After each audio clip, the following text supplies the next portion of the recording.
Israel Iran युद्ध को लेकर, जहां पर इस युद्ध की स्थिति में अब भारत की भी एंट्री हो गई है। भारत ने इजराइल के हमले पर बड़ा बयान दिया है। मिडिल ईस्ट में जो हालात बिगड़ते जा रहे हैं उसे लेकर भारत की ओर से भी अब प्रतिक्रिया दी गई है।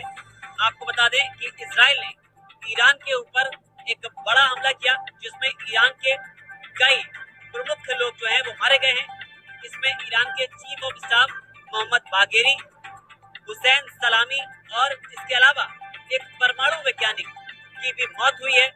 हालांकि इसके बाद ईरान ने भी करीब 100 से ज्यादा ड्रोन दागकर तगड़ा पलटवार किया है।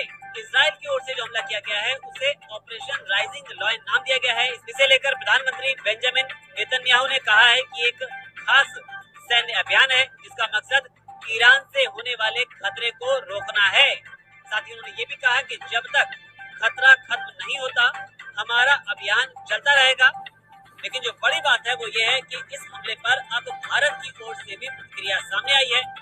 इजराइल के साथ में भारत के अच्छे संबंध हैं, ईरान के साथ भी भारत के संबंध हैं। इन्हें देखते हुए भारत ने जो बयान जारी किया है उसमें कहा है कि हम ईरान और इजराइल के बीच हाल ही में हुए घटनाक्रमों से बहुत ज्यादा चिंतित हैं। साथ ही भारत ने ये भी कहा है कि हम परमाणु ठिकाने जो हैं उन पर जो हमले किए गए हैं उसे लेकर जो भी जानकारी निकलकर सामने आ रही है उस स्थिति पर बारीकी से नजर बनाए हुए हैं।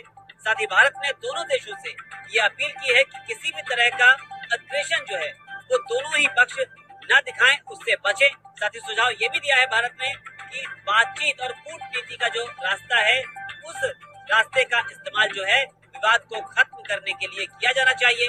इसके अलावा भारत ने ये भी कहा है कि भारत के दोनों देशों के साथ घनिष्ठ संबंध है और वो हर संभव सहायता देने के लिए तैयार है।